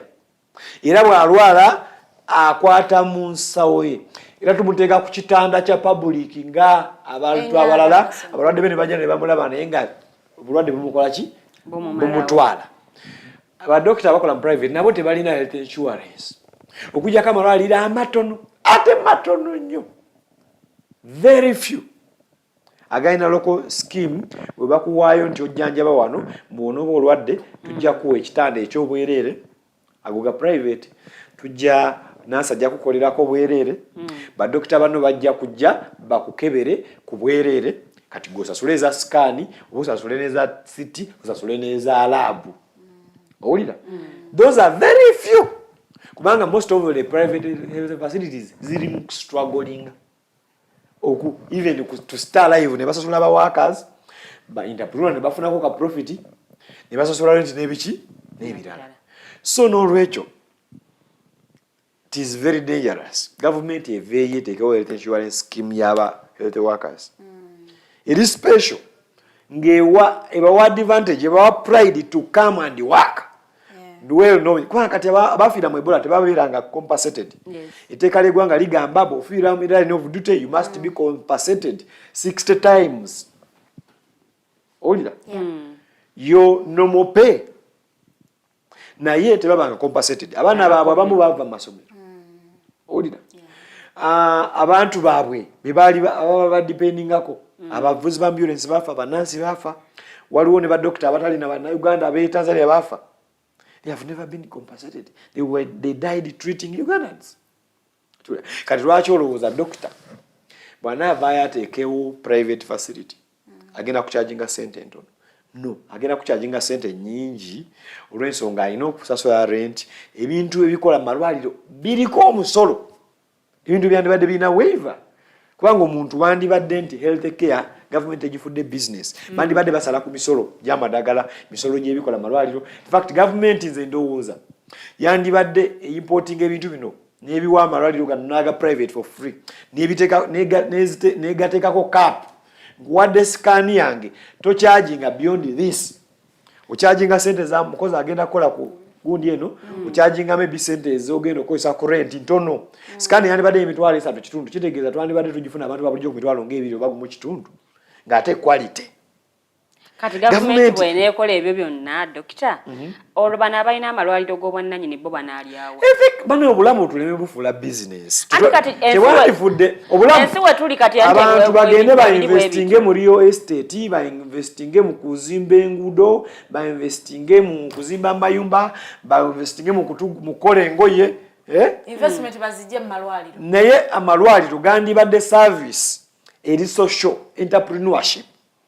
Inti sente ezivaamu atandisewo institution eyo okulaba nti asigala tagudde afunako naye omusaala oguwera nga omutandisi owulira then n'asasula abakozi then n'asobola okuwa expandinga n'okukulaakulanya eki institution eyo naye teyandibadde kukola exorbitant billions of profits every day. Mucho, do you also agree n'abaana aboogera nti omuntu atali musawo talimenti tandikawo ddwaliro? That is 50-50.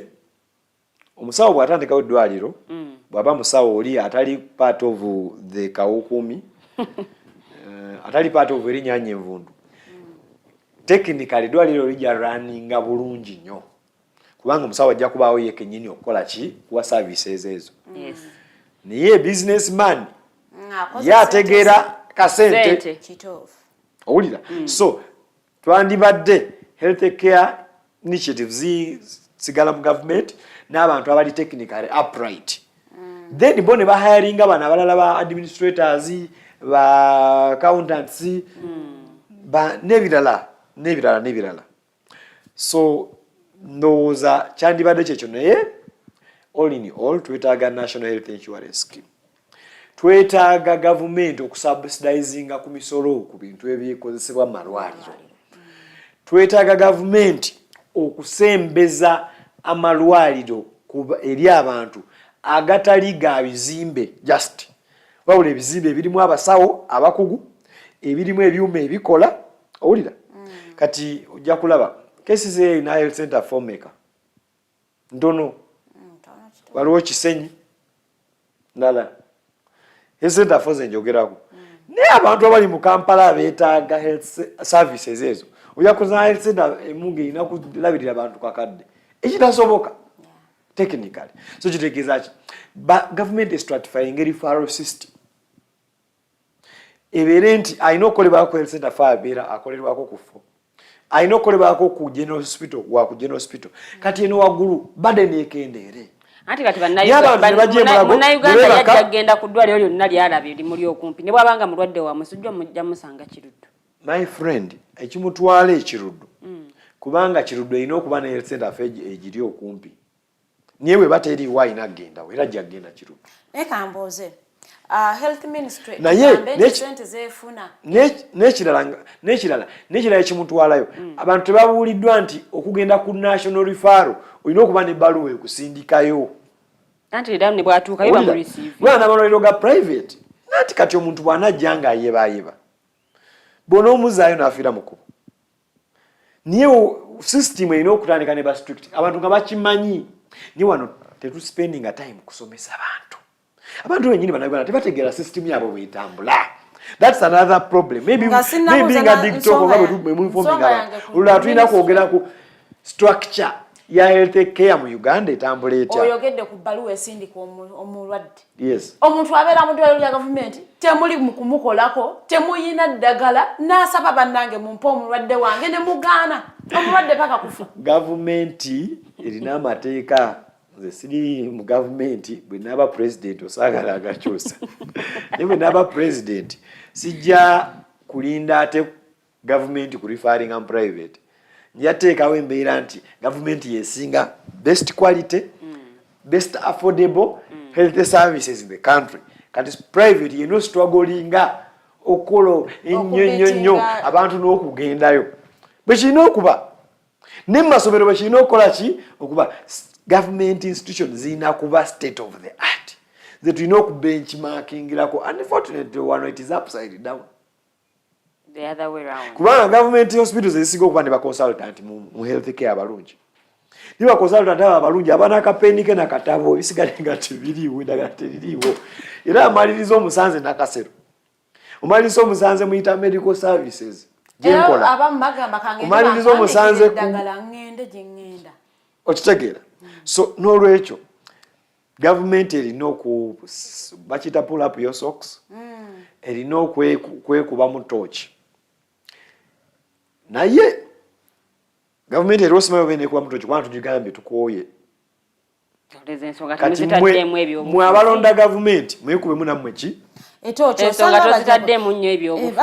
ngambye nze ndi Munnayuganda nina akalulu nina right to talk about issues that affect my country nkyali muvubuka nkyaliwo wano Katonda bampadde obulamu nkyaliwo emyaka egisukka 8 so nina okutundira future bwenti nti abaana benzadde nina abaana nina omukyala bwe bajja health care yabwe egenda kubeetya kuba nyinza okubasobola gyafodinga ng'omuntu nina obuvunaanyizibwa to fight for that family but also to fight for the surrounding of that family kubanga bw'oba olina ssente owulira nga bakolerere tebalina ssente oba mwavu kuba bagenda kuba bakusabiriza bagenda kuba buli kaseera bakubira akasimu ate nga human nature bw'oba olina human heart jamaliriza naawe era ozibakoze ki ozibawadde so n'olwekyo tulina okupulaninga nga community netukulira wamu nga community okiraba nnyabo so yensonga lwaki ngamba nti gavumenti okusinziira ku constitution gye tulina mu Uganda eteekebwawo baki bantu abantu bateeke ensonga zaabwe ku mmeeza nti ffe ebyobulamu bw'oba tobikozeeko tuula wansi weewummuzeeko tuteekeyo anaabikolako nkansaba kubuuzaako dokita olowooza akasente kano akaweebwa ministry ya health yadde katono bakakozesa appropriately kakola ekyo kye kalina okukola akasente katono naye tekisijja kukkiriza n'akasente katono akasente kayinjiwale gavumenti abantu bo ondaba sebo gavumenti najoli bagwali sente za ministry y'obulamu zongereko Mr. Gavumenti akatono oba kakola kibuzo kikulu esente ezo entono z'ogambye zandibadde zikola era zina kye zikozeeko yensonga lwaki ogenda niwankubadde bayinza okulwisa ennaku 3 olw'okuba abalwadde bangi ne finally n'okolebwako ku muwendo omutini naye obulamu bw'enkyuka gye bukyuse mu nnaku 3 ng'olina kukolebwako damage oluusi tevaawo owulira naye akasente kano oluso corruption ekayingiridde nnyo ekyokubiri poor leadership ekayingiridde nnyo owulira obukulembeze obutali competent obukulembeze obutalina bukugu bumala obukulembeze obutalina bantu ku mutima ku bitongole eyo okuva waggulu paka wansi kukayingiridde nnyo ne kukateeka mu key issues nga waliwo key issues naye eno mbeera oba nkola eva waggulu kuba abakulu bwe balaba ndowooza nga abakulu eri waggulu tebagifudde issue nabo nga bagamba eno nga beetuulira beesuulira bwannaggamba so n'olwekyo utilization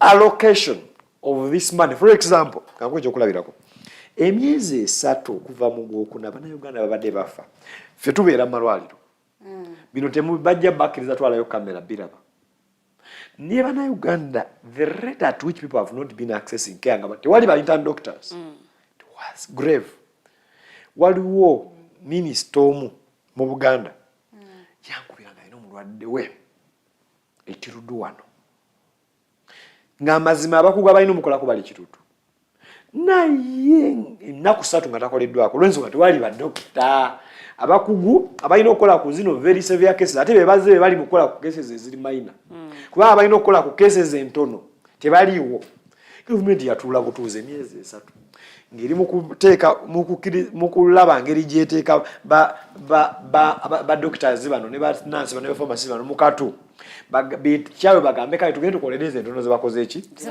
nebatuwadde tufune license yaffe tuve mu bintu bino brain drain gye tufunye abantu bonna abantu abalungi bonna bali mu kudduka mu ggwanga.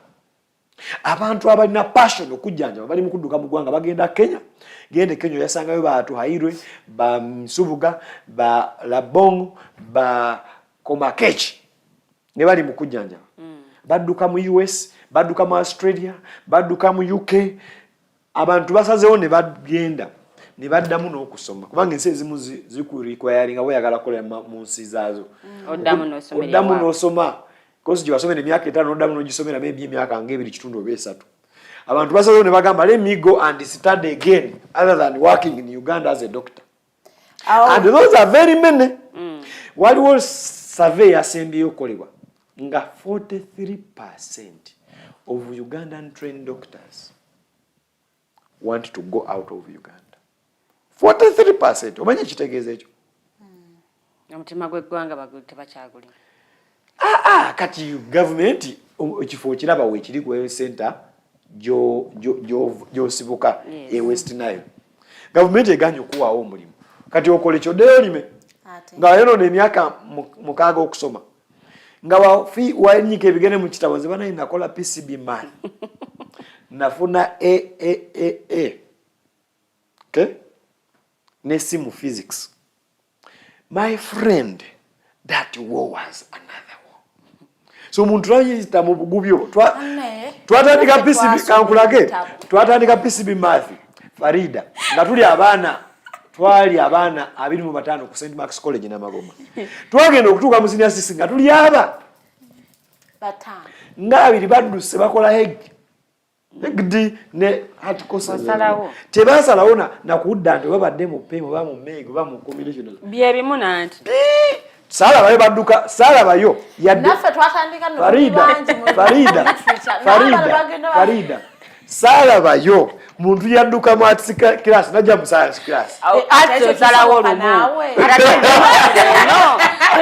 tebabigatta bibi gogambye tekisobola kitegeeza ki ekintu kino si kya bulijjo kyetaaga ekisooka obuvumu okukkiriza okukikola kubanga already ojja nga buli magambo byo bizibu kyekisookerwako okusoma sayansi zino ojja buli omu amaze okubayasinga n'ekintu kyogenda mu munnange si kyangu ati n'ababisookamu batugamba ekintu kati n'ogenda nga weegumya kati naawe kyoli mu kutulaga nti si kyangu bw'oguma n'ogenda baba ne bikwokya nze kati olaba subject eyo nagenda mu ddwaliro somewhere muzeeyi wange yali mulwadde nga ndi mu senior 6 kati muzeeyi wange ngeri abasawo tebaaliwo ne tulina dokita nga tajja dokita nga teyali ya government yali private not for profit naye nga yali n'abasawo baki batono kati dokita katalabika muntu ali awo okumpi n'afa ali ku side eno n'afa tuli wano eno muli makati nali naze okukima nno just byakozesa ati zaali school fees nze nalina scholarship St Mark's College yampeerera emyaka 2 ni waliwo requirements bitawo ekibi nali nzeeyo kola ki okukima kati sente nali mama gye yangambye zengendo okufuna nga nazo zagenze mu ddwaliro kati ningenda na bitaata bafa bwe nali awo ningamba ddwaliro lina balwadde nali nyinayo ebirooto bibiri ekyakoza bisimani nga njaga either fuuka engineer oba pharmacist mama nagamba nfuuka doctor nyongere ku badokita abali muki mu ggwanga saddayo okusoma physics almost nakibona nafuna mulasi namusoma just kuyita ki exam nenga passion yakyuse ya biology chemistry math kubana nalima ebintu ala muki mu bwa doctor so n'olwekyo bwe mba nali neetaaga n'okusooka okuteeka subject emu aside okulaba nti bino mpita bisoosowaza bino mpita okuba nali nkimanyi sirina sente zigenda kumpeerera nga doctor nga nyina kunoonya government merit scholarship so n'olwekyo government bwebanga yakozesa omusente z'omusolo neteekawo scheme ya merit nensoma ninjagala ngende nkole mu ddwaliro lya government bakusasule tewali gundi tewali mukisa owulira tewali muki kubanga emyaka kati ngena government teyina mu doctor n'omugwe recruitinze niye waliwo badokita abafa waliwo badokita abava mu public service ne bagenda ebweru nga bakooye embeera ekolera mu bugubi teba replacinga owulira naye n'abantu beeyongera obungi the more people you have to bajja gamba abantu beeyongedde obungi ne economy ekuze tusobola sigala ku bali baali wansi olina okwa upgradinga kampiteko mu comments kati bwe manjogera nkozesa document za Ministry of Health sikozesa document nze na generate nze Ministry of Health yatugamba nti omwaka guno by 20 strategic plan yayo ino recruiting aba doctors 2,000 baka recruiting akobameka ekitono ino okuba ne ba doctors 5,000 olira mu strategic plan yayo ya 2021-2025 nete naweza ya ba doctor 2,205 olira ba doctor abo we bali mu ggwanga abo ku recruitinga nete baweruda miki mirimu so cost ya health care genda kulinnya bannange erinye paka nga government efunye will okukola ku nsonga eno paka nga bannayuganda nabo bafunye will okuteeka government yaabwe kuninga okukola ku nsonga eno babadde bafuubye nga bakozesa n'emikutu gimugatta abantu okulaga ekibulamu n'ekitagiso at least government kyetaaga okubanga ekola bayongeremu amaanyi. What is the difference between a clinical officer, a nurse, and a doctor? But we also hear over HTC, I think VHT, Village Health Teams, okay. or something like that. Yes, health care system yali organized weight. Nchiwalo chetuita health center 1, level ya village health team. Umuntu ona atasomanga kwa kusawo. Na ye goba kwatanga Farida. Nga Farida abadde mukulembeze mulungi mu community abantu bamukiririzamu ne bamusomesa ne bamugamba nti omuntu abaana obubonero bwe buti ne bwe buti aba mulwadde wa kino muwe eddagala lino tugenda likwasa erya malaria. Muntu aba ne weti mutwale ku health center eddako ayambibwe.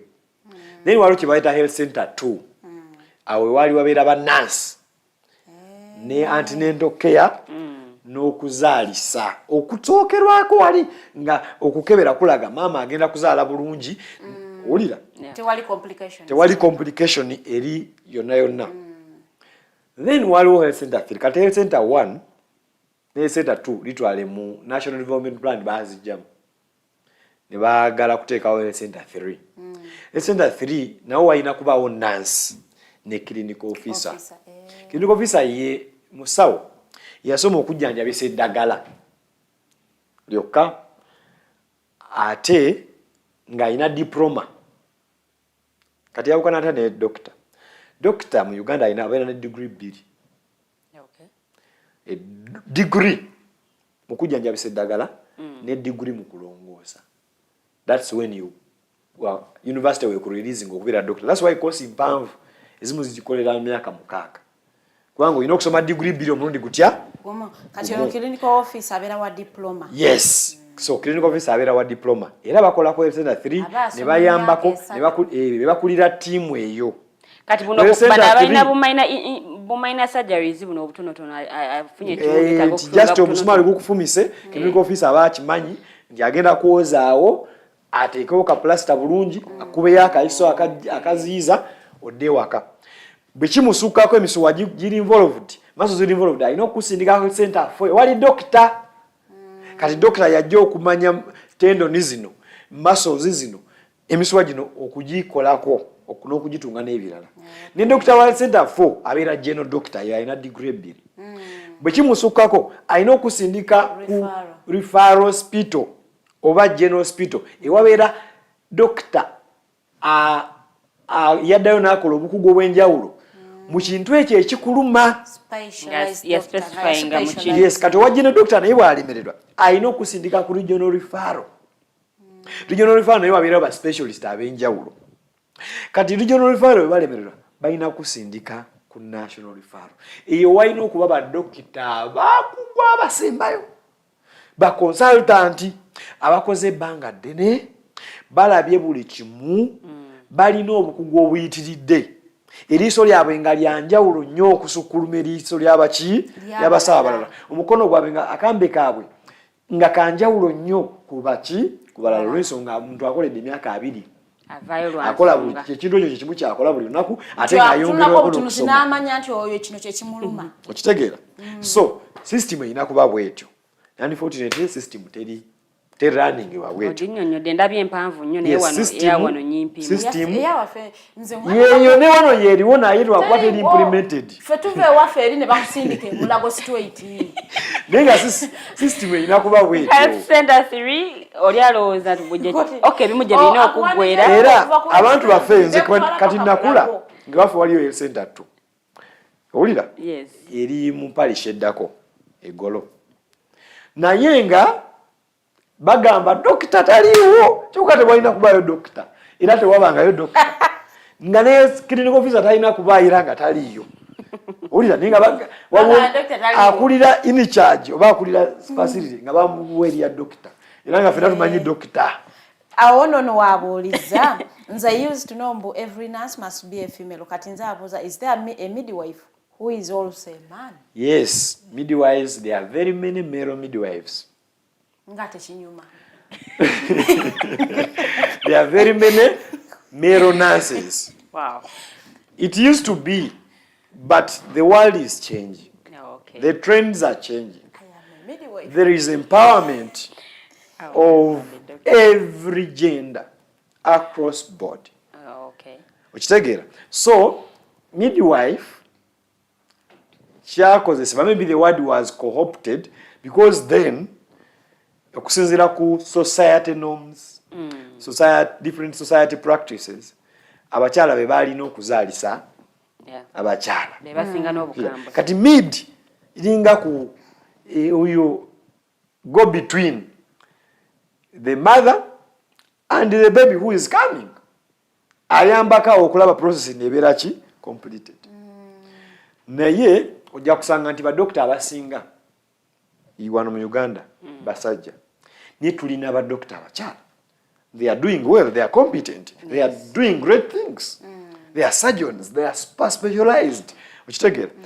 Unfortunately ojja kusanga ate badokita abakyala abaliwo tebaagala nnyo okusoma batono ba obstetrician nga bakyala. So this is ku practice naye ba midwife oba tugenda bayita kati ba midi husband. So maybe we should advocate for nomenclature change tubeerewo ne midwife ne mid husband. Naye kati bw'oleta mid husband ogenda kuleeta ebizibu. Husband is someone who something.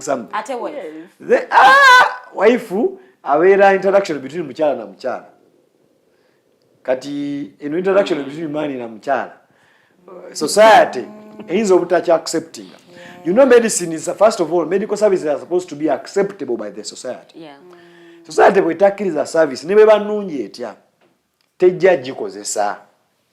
Owulira? Tubula abantu bateekawo health center tuobo abantu bwe bali bazalira ninga bakyazalira mu bitooke. Bagende ewa bakyazalira ewamulerwa ewatali yadde akantu konna ng'omwana bamuzaala n'agwa ku ttaka oba n'agwa ku kaveera akata ebintu ebitategereka ne bafuna tetanus ne bafuna endwadde zino endala zonna. Gavumenti ne badona bali balina okuteeka initiative okugenda okunyonyola omuntu wa bulijjo omugaso gw'okuzaalira mu ddwaliro first, then ne baillustratinga. Owulira? Ne balaga nti bwe nazaale mu ddwaliro kali kyange togenda encroachingako. Owulira? Bwe nazaalira mu ddwaliro religion yange togenda encroachingako. Bwe nazaalira mu ddwaliro privacy yange nja kuba sure neighbor gwe sitakwatagana naye tagenda kumanya bwe nakula. Nja kuba sure nti ebyama byange eby'omu ddwaliro bijasigala mu ki ddwaliro. So ebyo byonna birina okubaawo abantu oku acceptinga service. I kindly ask Dr. Joel, what's the difference between a dispensary, a clinic, health center, a drug shop, and a pharmacy? Okay. Era who goes where? A dispensary, a clinic, a drug shop. Dispensary and a drug shop literally. The dispensary is usually ziba mu malwaliro. We bagabire ki eddagala. Drug shop stand alone. Yemu ne pharmacy? No. Kantandikire ku drug shop. Drug shop duka eritunda eddagala. Eddagala eritandikirwako. Alitunda abamusawo. Alina kuba musawo. Nansi oba ayina diploma oba certificate mu kutunda eddagala mu pharmacy kutunda eddagala. Pharmacy tekitegeeza kutunda eddagala kubanga pharmacy kirimu okukola eddagala kirimu okutunda eddagala but of course abakola eddagala babeera ku degree level. Ni bano abalala bayigirizibwa ngeri y'okuhandling eddagala olikuuma obulungi olitambuza obulungi olinnyonnyola side effects zaayo n'ebintu ebiki ebirala. So drug shop naye eddagala lirimu classes. Tulina eddagala class A, class B, tulina C, tulina essential drugs, tulina over the counter medication. Over the counter drugs ez'ogenda n'oweegulira nga tosoose nakwetaaga bbaluwa ya musawo. Panadol njagenda omugule nga tewali bbaluwa ya muki. So drug shop usually amadagala agasinga okubeeramu. N'amadagala agatandikirwako gakozesebwa abasawo. Naye nga balina likuguza eddagala eryo ng'olina obuwandiike bwa dokita agasinga. Tebali kuwanga dokita tebalabyeko dokita we yawandiise. Kati pharmacy nalyo dduuka lya ddagala. Naye lirina eddagala erya waggulu. Eddagala erimu lya mutawaana singa omuntu alikozesa nga tewali dokita nga tewali monitoring. So drugs ezirimu regulated zitundibwa mu pharmacy. Ne pharmacy zino zirimu nazo classes. Yes. So pharmacy era supervisor wayo alina kubanga alina degree mu pharmacy. Okiwulira? Yes. Then clinic ekyo kigambo kya luzungu naye twakikooptinga mu busawo. Clinic kizibu okunnyonnyola omuntu wa bulijjo kubanga waliwo clinic eziri specialized. Naye clinic literally mu lay understanding wandibadde ekifo ewawo obujjanjabi obusookerwako. Ezimu zirunning baba nurse, ezimu zirunning baba clinical officers. Then waliwo ne clinic ezibeera amalwaliro amanene. Nti clinic y'ab'emitima, nti clinic y'abalwadde b'emitwe, nti clinic y'abalwadde b'ensigo. Zihandolinga specific patients. Okiraba? Kati then waliwo kye tuyita medical center. Usually ezo zibeera zirina service nnyingiko nga ezimu zirina ne zi theatre ngera waliwo badokita abalongoosa. Then kati waliwo kye tuyita hospital. Hospital yeyo erina theatre, erina badokita, erina specialized service, erina ebitanda kuba ne medical center ziba n'ebitanda naye usually bibanga bitanda bitano ku bitanda abiri. Ekitegeeza naye hospital yeba n'ebitanda bingi over 20 admission beds. Ekitegeeza obulwaliro bwe tulaba n'obwokukyalo obusinga bonna tebali qualified kuyita hospital. Abasinga tebali qualified but batekaka akagambo ka clinic. Yes, that's why bakozesa clinic ne batakozesa hospital. Kubanga hospital ino kubanga erina facility, erina ultrasound, erina ambulance, erina ambulance, erina mortuary. Erina mortuary kubanga handlinga very complicated cases. Bweze handlinga complicated cases kitegeeza abantu basobola okufa. That's why hospitals have mortuaries. People can die when you have even done the right thing throughout. Abantu bafiiridde ne mu bukiriniki bwo. Kiwulira? Yeah, which is wrong. Omuntu bw'olaba nga ali bubi mu clinic olina kumu referring very fast. Kitegera? You're not supposed to have death in the clinics. That's why clinics don't have mortuaries. Because omuntu wafa alina agenda mu mortuary. So you are supposed to be vigilant as a health worker. Nomanya nti kati eno esusse obumanyirivu bwange. Olwadde bono bususse obumanyirivu bwange, olwadde bono bususse capacity ya facility yange. So nina okuyita oba okusindika omulwadde ono mu ddwaliro eddene. Yeah. Thank you Dr. Obudde butukutte nsaba osiibule kuba tulabye olunaku lwaleero tubulireyo n'akatalekeka. Akatalekeka koosooka ky'osinga okukola mu budde bw'obweddembe nga toli mu kujjanjaba abantu, toli mu kubagamba bannaaye temuzannyira mu bikyafu mujja kufuna kolera. Onyumirwa ki okukola mu budde bw'obweddembe? Awo nno osiibule abalabi baffe. Akatalekeka ebyobulamu bya bbeeyi. Gavumenti egambye abantu nti ebiwera ku bwereere. N'ekituufu kiri nti eremereddwa tesobola kubibawera ku bwereere. N'olwekyo gavumenti eveeyo ebeere n'amazima, ebeere honest. ebuulira abantu nti walina contribution gye balina okukola okulaba nti ebyobulamu babifuna nga tebakakalukanye kiyitiridde. Kwe kuteekawo National Health Insurance Scheme era n'okuteekawo ne user fees bwe kibanaba nga kyetaagisizza abantu basasule nga basasula mu bwerufu directly mu kifo ky'okusasulira nkukutu. Ekyokubiri, gavumenti eveeyo eteeka ebyobulamu nga number 1 mu ggwanga lino. Ekyokusatu ekitalekeka, abakungu ba gavumenti balekerawo okugenda ebweru okubajjanjabira ebweru. Wano mu Uganda tulina badokita abakugu ku buli mutendera abasobola okubajjanjabira wano. Naye bennyini be batatadde ebyuma na tests na bintu birala byetaagisa okubajjanjabira wano. Era kyovola bensigo badduka misene ne bagenda nyina ne bakyusa. Wano tulina ba kidney transplant surgeons batudde bayitibwa Kenya banatera n'okwerabira sikiru zaabwe. Owulira? So ebyo nze kunze tebirekeka. Kubanga omuntu yeetaaga million 15 gende kwa tulina colleague doctor Anthony is a surgeon. Yafuna kidney disease. Yeetaaga kidney transplant. Era tulimusonera era nkubiriza abasaba doctor babaddeko n'abantu ba bulijjo. Dr. Anthony Muwanga yeetaaga 450 million. We are fundraising that money to take him to India to get a kidney transplant. Naye nga wano tulina abakoligi ba kidney transplant surgeons. Tebasobola mukolirako wano. Tewali byuma, tewali capacity, tewali theatre zinaba kuba developed okutuuka kweyo capacity ekola transplant sezo. Kubanga those are very delicate procedures. So tetusobola kwongera kutambula bw'oti mu byobulamu by'eggwanga. Ensi ekulaakulanye esusse. Singapore yatuli mabega yatuleka dda bino byonna ebirina teyeetaaga medical tourism okola buno buntu bwangu. Kiki enkola mu budde bange obw'eddembe nze ndi mobile doctor era nyiza okuba ndi wano rede kasimu nga katusedda nga natambudde era nengenda n'abalwadde bange. Naye ng'omuntu nsoma obutabo ku by'obukulembeze naddala n'okutegeera society engeri gy'eoperating. Ayagala kwesimbawo. Nina qualification zonna n'okubeera president w'eggwanga. So kakati okwesimbawo tusobola okwesimbawo anytime. Oba mpozi oyagala ngamba abantu b'emakola tujja. So batulinde tujja okulaba nti tutereeza obukulembeze bw'eggwanga. Then ekirala njagala nnyo okubeera ne family yange.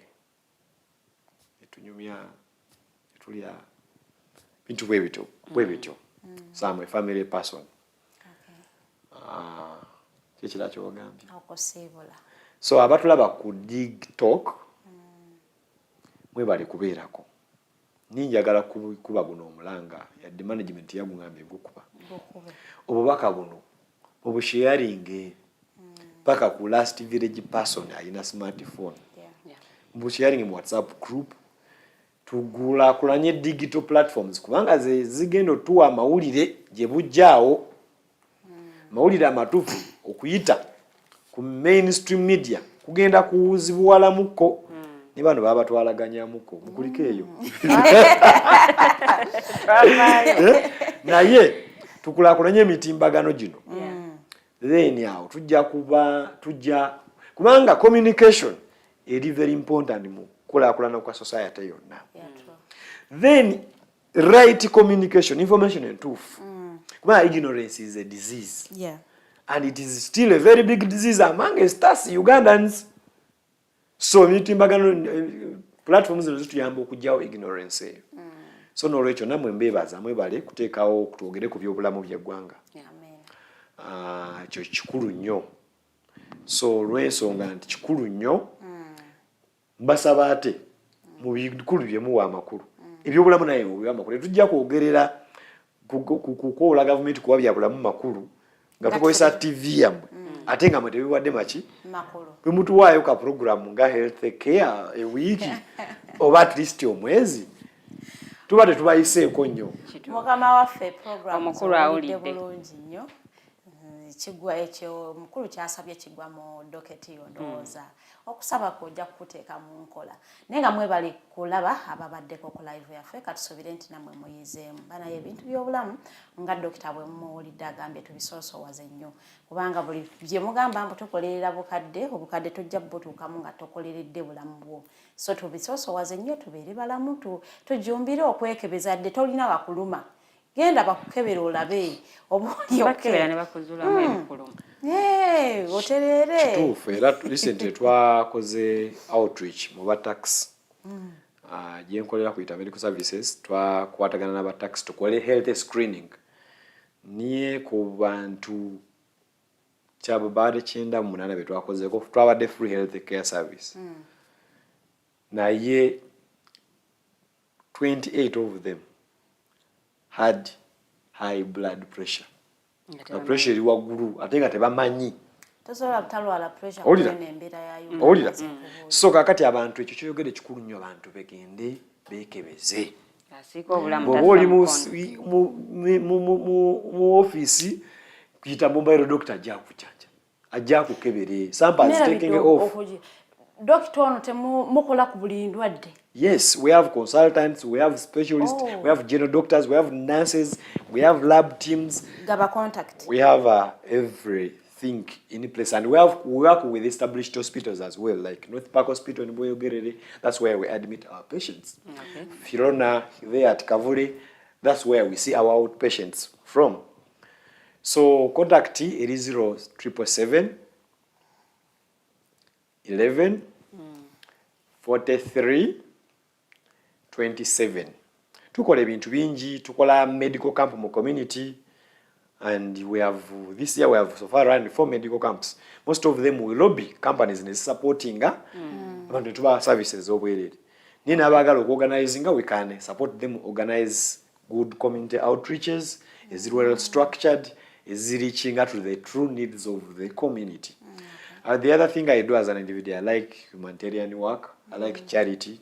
As chairperson of the central branch of the Uganda Medical Association, at least for the 1 year I've been in office, tukoze 4 medical camps in Akawa, tukoze Jinja Karoli, tukoze Ekankobe, Erijeve Maokota, then Nenowa, Nirawide Yerinya. So tukoze we are doing a lot of health education, all of them for free. So I want to encourage also other doctors to somese community. But tunasomesa community tujja kendeeza endwadde, abantu bajja kendeera okufa, bajja kola, ate banajja batusasule consultation yawera. Consultation mlemesa bamungi nnyo. Nenga mbadde balabi balungi okuva wali etutandikidde ku ssaawa 2 ate paka wano wetuwonzekera show yaffe ey'olunaku lwaleero nkoze n'omumbejja Luwede Lilian Dr. Joel gwe mbadde naye mu studios omukulu Samuel yabadde ku kamera ate mukose Arnold Anthony ne Patience babadde mu control room. Mbagaliza olunaku olungi tusisinkane olunaku lw'enkya essaawa zijja kuba zizimu program yemu The Mighty Drive. Have yourself a